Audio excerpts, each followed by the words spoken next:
Welcome to the Weekly Prep Football Podcast. I'm KJ Pilcher alongside Jeff Linder. And as you can see, we're playing a man down today. Jeff Johnson's under the weather. So this final installment of our fall webcast is going to be without JJ. So I hope he's feeling better. Worked sick last week covering some football and stuff. So now he's going to rest a little bit and miss you, JJ. Gear up for this weekend. So, or actually, if we want to use JJ terms, since he's a big hockey guy, we're trying to kill off the power play disadvantage right now. All right. I just butchered that whole term, but you guys know what I'm saying. Pull the goalie. So, had the semifinals. Our championship games are finally locked in. Did you see any surprises last weekend? Or I saw no football last weekend, so from the scores at least. I was surprised that Don Bosco beat Turkey Valley as bad as they did. I thought Turkey Valley would be a little bit more competitive with that than that. I thought maybe Kennedy would be a little more competitive. I don't think there were any winners or losers that really shocked me too much. Mm-hmm. You? I was a little. I guess my eyes were opened a little bit by just how good OABCIG was. And that game against Algona, very, very, very, very fun to watch. Cooper DeJean was fantastic. And he's going to give Waukon some... a challenge. And the other thing, and I know you've been high on him all year long. I mean, not that I wasn't high on him, but West Lyon coming through, they were very impressive in a very fun game with West Sioux. It was everything we probably thought it was going to be with West Lyon winning 26-21 there. So... I think those are the biggest things. With Cedar Rapids Kennedy, a heck of a season. They had to go into the semifinal down one of their key figures, Nolan Jacobs, who apparently was hurt in the quarterfinal game against Urbandale. So that kind of hurt them on both sides of the ball. And Big once loss. they got behind, it was it was a tough road to hoe there. And then Waukon, Williamsburg, Waukon looked pretty impressive. Williamsburg's defense really kind of allowed them to hang in there, but Waukon was able to come away. And then Solon, that must have been maybe one of the games of the weekend. That game, I joked with JJ, something you might appreciate. It started out a semifinal football game and turned into the Dickinson relays pretty quick up there. Solon throwing right off the bat. Miller and A.J. Coons connected for 3 touchdowns, I believe, in that game. And then they were able to hold on late. They were able to get a couple late scores and a stop sandwiched in between there. And they're into the finals against Western Dubuque. So... Speaking of the finals, let's jump into those games here. We'll start with 8-man. You mentioned Don Bosco beating Turkey Valley last week. Don Bosco's playing really well. Yeah, Don Bosco won 50-6 over Turkey Valley. They will face Audubon, who avenged a loss to Remsen St. Mary's earlier in the season, winning 39-28 in the semifinals to reach the championship game. Yeah, really good game, and Audubon avenged a loss to St. Mary's, and could be. I mean, does Audubon have a shot? That's really hard to. I would not bet against the Dons right now. Yeah, they're playing just really well, both sides of the ball. BC Moore has this as a 51-point spread. I think that's way high. Yeah, I think it's going to be closer than that, but I just think with the weapons that Don Bosco has, what they're able to do up front as well, I just think they're They're classing themselves. Yeah, Classed by themselves. And credit to Audubon getting to the championship game for the first time since 1977, when they were a 3A school. Isn't that kind of amazing? Who'd they play in 1977? Emmitsburg, coached by Dwayne Chwait. All right. So you compare that history. 3A, and so they're down 4 classes from then. Yep. My goodness. You know, and you compare that to Don Bosco, who's been a finals regular in 8-man since 2012, winning in 2013, and then back-to-back titles in 16 and 17. Mm-hmm. So I just think that's a game Don Bosco wins. And like I said, I may not be allowed back in Audubon anytime soon. Yeah. I'm too stubborn to go away from Audubon. I know they're a huge underdog according to this. I had them number 1 to start the season, so I'm just gonna put the money where my mouth is, and we'll see how that ends up. We'll transition to Class A, where Britt West Hancock came away with a semifinal victory. They defeated, Woodbury Central 49-20. I think they were in control the entire way. They're 12-0, and they'll face Grundy Center, who defeated St. Ansgar 23-21. Grundy Center kind of got a big lead and then held off St. Ansgar at the end. One of those things where St. Ansgar, running the ball, they chewed up so much clock driving the field when they did score that took up too much time. Yeah. But credit Grundy Center, they got out to a lead and were able to play good enough defense to maintain it. So Grundy Center and West Hancock facing each other in the finals. What do you see here? I think West Hancock's a fairly heavy favorite in this one. Grundy Center.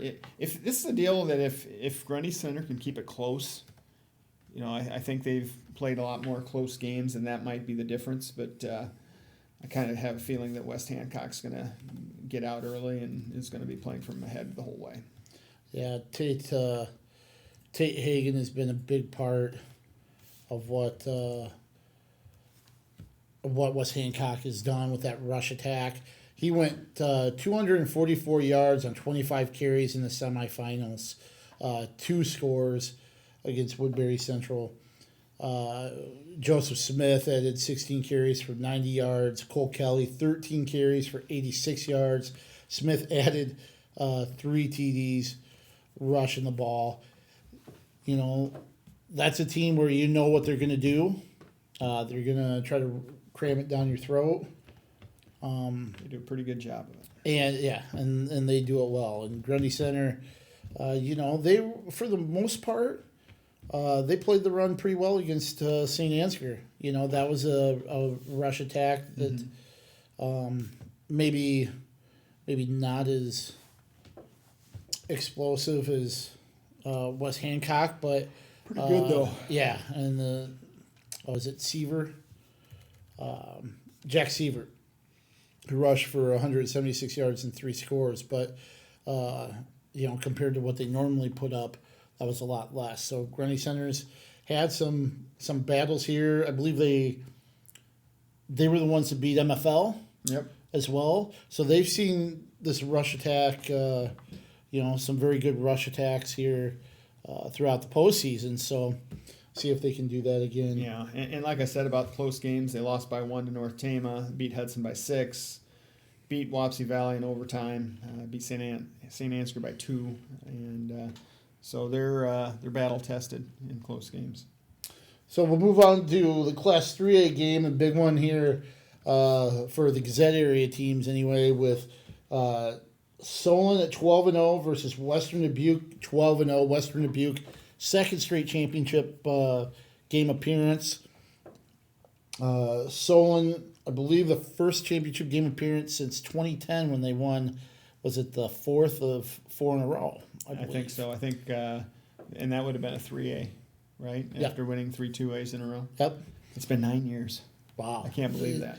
They've been so good each year, Yeah. too, that, you know, on a playoff mainstay, that, it just seems weird that it's been that long since they had that stretch. Yeah.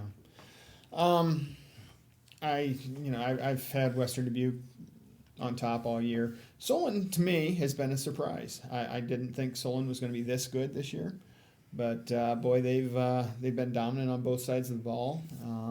I don't think they've seen anybody quite of Western Dubuque's caliber yet this year, but I certainly think that it'll be a competitive game. But I'm going to go with the Bobcats in this one. Certainly a showcase for two very, very good quarterbacks in the state, not just the state, but the, not just in 3A, but the entire state. You got Cam Miller, who's thrown for 2,266 yards and 27 touchdowns. Then you have Calvin Harris, who's thrown for 2,043 yards and 27 touchdowns as well. Harris, I think it's well known, put Western Dubuque in a really good position last year against Xavier in the championship game. Had a concussion, had to come out. They had to hide his helmet from him to keep him from going back out on the field. And Xavier controlled the second half and pulled away to win. But, that was something he's been wanting to get back and kind of finish the job, so to say. Does that kind of rest on his shoulders?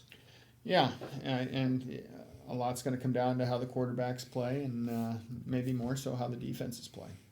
And, of course, both of them have really good targets. We talked about A.J. Coons and Miller hooking up in the semifinals. You have Jace Andrade, who had a couple big catches as well. And then on Western Dubuque side, you've got Will Birds, who's really emerged as a big playmaker for the Bobcats. Lots of speed there. So, excuse me. Don't forget about Western Dubuque's running back tandem, Ben Bryant, I think, who had an exceptional game in the semis against Lewis Central, both offensively and defensively. I'm trying to look up some stats here really quick on that game. But I just remember seeing him all over the place, whether it was scoring or forcing some turnovers. And just looking at his line, he had 89 yards rushing and a touchdown. He also had a receiving touchdown. He had 5.5 tackles, 2 interceptions, and I'm pretty sure he might have forced a fumble as well. But so a couple turnovers and 3 touchdowns. Heck of a game for him. And you have Jake Hosh, too, that had a touchdown that was another playmaker for him. So it might come down to whose defense can make that one big stand. Right. So those are the games that are Thursday. As we mentioned, 8-player will start at 10 o'clock in the morning. West Hancock, Grundy Center for the Class A game at 1:30. And then Solon, Western Dubuque, Thursday night at 7 p.m. On Friday, we have Class 1A championship game, Van Meter 12-0 versus number 5 West Lyon 11-1, 10 a.m. You've kind of had this vision with West Lyon for a while. I thought West Lyon, and we said all season long there was a pack of about 6 or 7 teams that was really, really good, and both of these teams were among that upper crust, so to speak, and. But I just kind of been on West Lyon's bandwagon all year. They're really battle tested against, they played West Sioux, they played Western Christian, and I'm just going to go that direction one more time. Jalen Grahamstad, the quarterback for West Lyon, 124 yards passing and a touchdown, and then ran for 92 more. His big target was Gavin Lorenzen. They connected 6 times for 93 yards and a touchdown. In that win against West Sioux that, was kind of a back and forth game and something they didn't secure till a little bit later, and it was everything you kind of thought. I think they scored late in the game to win it, didn't they? Mm-hmm. Yeah. Van Meter with a very decisive win, 49-17 over Regina, who is down Alec Wick, and I think that's something that not only kind of hurt offensively a little bit, but if I remember right, he's kind of one of their leaders on defense, especially in the secondary, and I think that kind of showed in that contest a little bit. There was a stretch where Van Meter scored 3 touchdowns in like a 6-play stretch. They had series of one possession of 3 plays. The next possession was 2, and then 1, or some kind of combination there where they really were able to pull away. But Anthony Potoff with a big game, threw for 168 yards and 2 TDs, and then he also ran for 138 and 3 TDs. Carter Durflinger added 2 touchdowns on the ground, but that's going to be what West Lyon's going to have to stop. Right.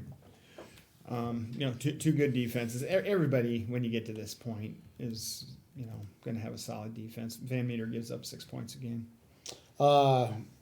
Just to backtrack, I don't think we gave our picks for A in Class 3A, did we? We did? Okay. So who do you have here? I got West Lyon. In Class 1A. You have West Lyon? Yep. I believe I have Van Meter. Does that sound right, Nathan? Maybe. Okay. So I'll go with either one. How about that? One of those 2 teams will win. So in Class 2A, we'll move there. We've got number 1 Waukon at 12-0 versus number 4 OABCIG at 1:00 on Friday. OABCIG knocked off Algona in the semifinals, and Waukon topped Williamsburg. OABCIG beat Algona 41-32. Waukon beat Williamsburg 32-14 late Saturday night. Waukon, their second finals appearance in the last 3 years, winning in 2017. Are they going to be able to come away with a win again? Repeat what they did 2 years ago. Well, I certainly think they can. I'm picking Waukon to win the game, but boy, this looks a lot closer than I thought. Maybe I didn't even have OABCIG playing this deep, but they've been very impressive, scoring a lot of points. They have been giving up, some more points. They gave up 32 to Algona. I think maybe Waukon might be able to score, quite a few points in this one, and might be something like 38-28 or something like that. Cooper DeJean threw for 397 yards, 4 TDs. Then he added 80 yards on the ground and scored on a 4-yard run. I've heard he's as really well. good. He looked like the real deal. I mean, that's we were talking about this, and we'll touch on it maybe just really quick after our picks.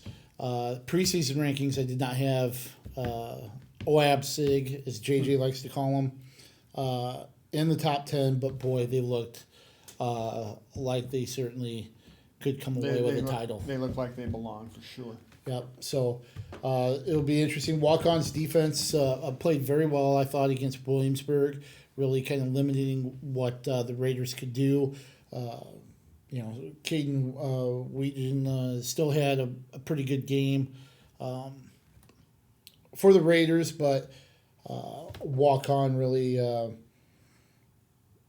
just kind of limited and kept the Raiders in check, and they're going to have to do that. I think they have the ability for a shootout, but this defense is really going to have to come up and kind of shut down OABCIG. Dawson Bowers was a big key against the Raiders. He rushed for 142 yards and 2 TDs, and also had 35 yards receiving. Had a big catch that set up one of the, I believe, Ethan O'Neill's touchdown run there as well. Creed Welch threw for over 100 yards and then ran for 39 more. I think it's going to have to be a total team effort, but this is a game that Waukon wins and will have their second title in 3 years. I agree. Kudos to what Chad Bierman has done up Yep. there since he's taken over. He's been to what? This will be his third final? Third final, since 2013. So, And that was a another trip program- to the Dome. That was a program before him that didn't have a whole lot of success, I don't think. Not for a little while. Yeah, I think it had been a while since they had been in the playoffs, or had a deep run in the playoffs at least. So just looking here.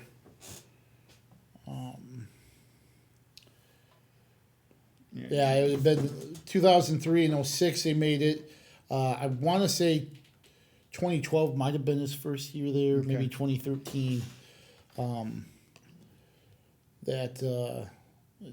When they were runners up as well. Actually, Ted Snicker was the head coach in 2012. So when he took over in 2013, that's when you've seen this spike. So he took over the program, and you've seen what it's done so far. So I've got Waukon, I believe, right, Nathan? Yep. Okay.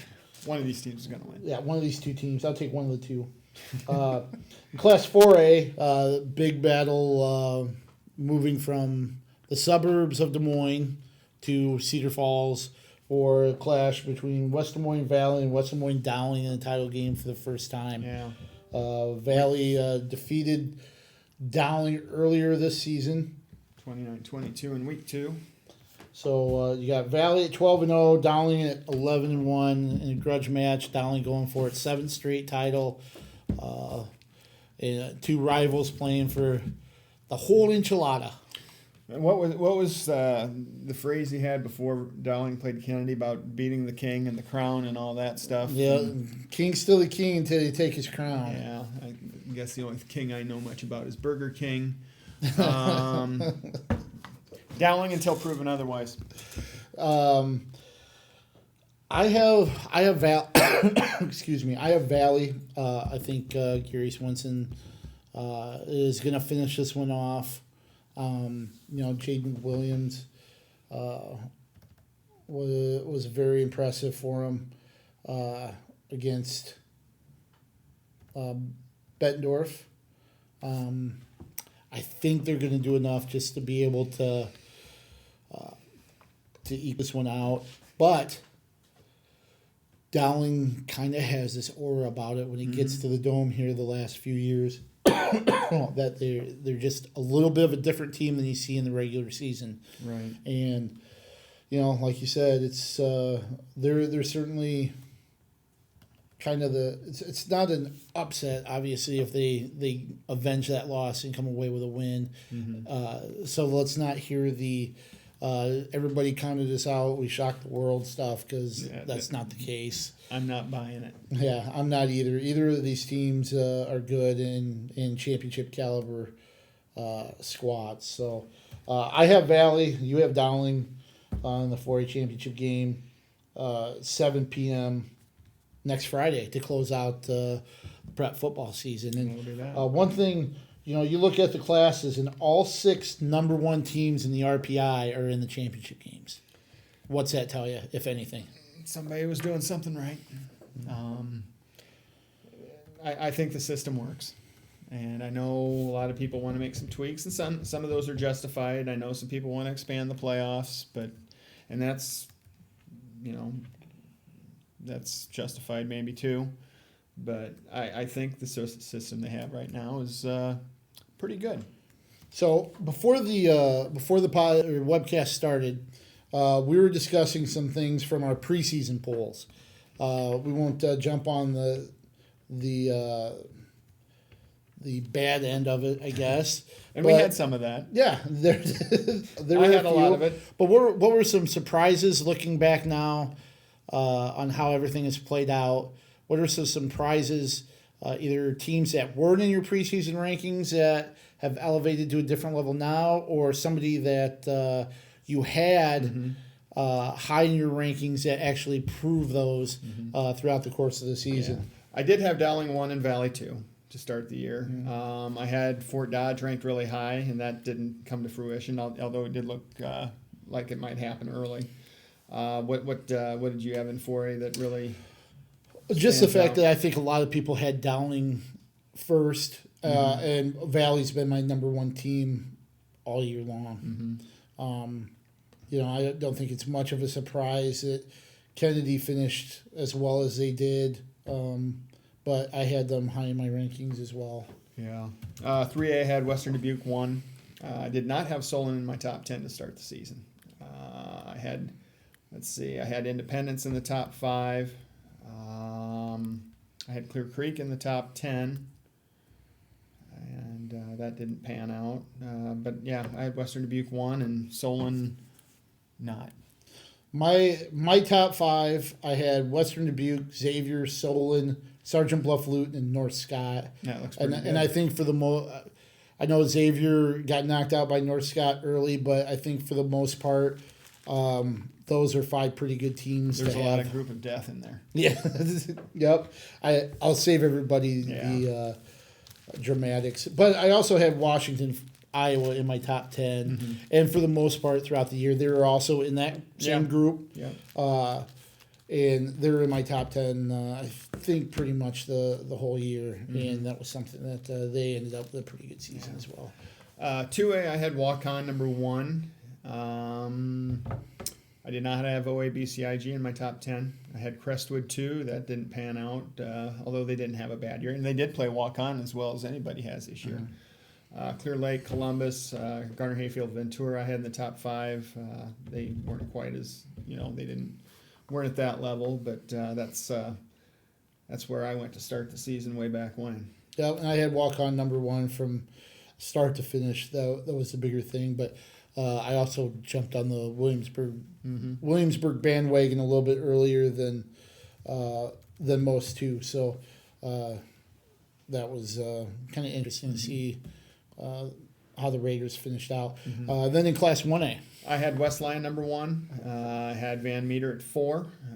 Between those, I had West Branch 2, South Central Calhoun 3, Dyke Hartford, West Sioux. A lot of that.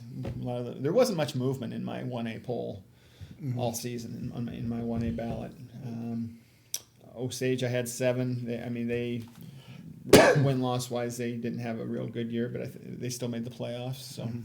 That's what mine looked like in 1A. How about you? I had all 4 semifinalists in my preseason top 10, even though they may not be in the order of how they're finishing out. I had West Sioux number 1, Van Meter 4, West Lyon 6, and then I had Regina at number 10, and they kind of bounced around in that lower 5 most of the season. Right. Class A. Here's where I really kind of messed up. I guess I had Hudson number 1, the defending champions. They took some losses in that district they were in. Lost to Jessup in week 1. Right. But I had West Hancock at 4, and I had Grundy Center not in my top 10. They moved up pretty quickly. I had South O'Brien 2, which was kind of out on a limb to start the season because they were 4 and 5 last year. I had Council Bluffs St. Albert at 3. They were right around 500. So, some of the other teams in North Tama, Woodbury Central, Edco, Wapsie, pretty teams that all had pretty decent seasons. Yeah, I had West Hancock number 2, Hudson number 1 as well, and that given what they'd done, it was reasonable at the time, and I really missed the boat on some of the area teams like MFL, and the great season that they produced up at MFL. Edco, wasn't sure how they would bounce back, but they certainly were a very good team as well. Had a nice season after last year's run to the Unidome. And then I don't believe I had Grundy Center. I was, like you, I did not have Grundy Center in my top 10. And, Right. of course, now they're playing for the championship on Thursday. And then the 8-player, I believe Nathan Ford nailed this, had the 2 championship team Don Bosco and Audubon both. 1 and 2 Yeah, I had to start the season. I had Audubon 1. I had Don Bosco 4. I had Remsen St. Mary's 2. Glidden Ralston 3. Newell Fonda, Turkey Valley, Fremont Mills were also pretty high up there. Yeah, I had Don Bosco number 2 to start the year behind Fremont Mills. Turkey Valley was my number 5 team to start out.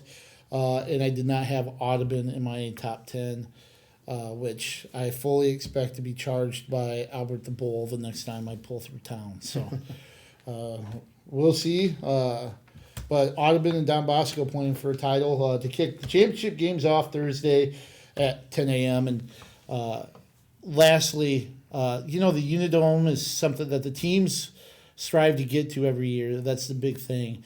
But I was just thinking this weekend how lucky I think we are to have a facility like this. One, it's indoors, so the conditions are nice. It's really accommodating to fans, to the players, to the media. Yep. I just think it's a great venue that maybe we take for granted sometimes. Absolutely, yeah, and it's a good thing we've got it because when it's cold, and I don't want to be outside. So, but yeah, it's been there since what? When did the playoffs start? There it was like 80. It was 8 Somewhere Yeah, in the somewhere 70s. around there. Yeah. But we take it for granted, and we're fortunate to have it. Make sure to check out all our coverage on the Gazette.com, the IowaPrepSports.com website. We'll have previews for championship games. You can also check out our picks there as well. There are great photos from the games from last week and stories that you can catch up on. Not to mention this week, I believe Jeff Linder and I and Nathan Ford will be covering the 3A championship between Solon and Western Dubuque. I believe it's to be determined for the Waukon game. Yeah. But one of us or Jeff Johnson Get well soon, JJ. will be up there for that. You can follow Lindy at JT Linder on Twitter, myself at KJ Pilcher, at Nathan_T Ford. You don't need to follow me. And he's got the best thing about Nathan's Twitter account is when he posts fans' reactions, still shots of fan reactions. Those are wonderful, very entertaining. And of course, JJ, you can catch at JEJE66 on Twitter again. It's been a fun fall. Yeah. After this weekend, we'll have all state teams, and then our Gazette area, all area teams. Coach of the Year, Player of the Year features. And you'll be starting your wrestling podcast here Within next the week. week? Yep. You and same crew as the last few Yep. years? Dick Briggs and Wyatt Schultz will be joining me as well. JJ and I will start ours. My preseason basketball package will be out on Friday. I'm going to throw the state rankings out tomorrow morning. So here we go. Hey, we love covering preps here, that's for sure. Even though this is our last football webcast, there's still plenty of coverage with basketball and wrestling coming this fall. So make sure you still tune in to listen to us babble about what we think we know and what we don't know. So thanks again for following us all fall, and make sure you stay tuned for the other sports that we cover this winter. Thanks for watching.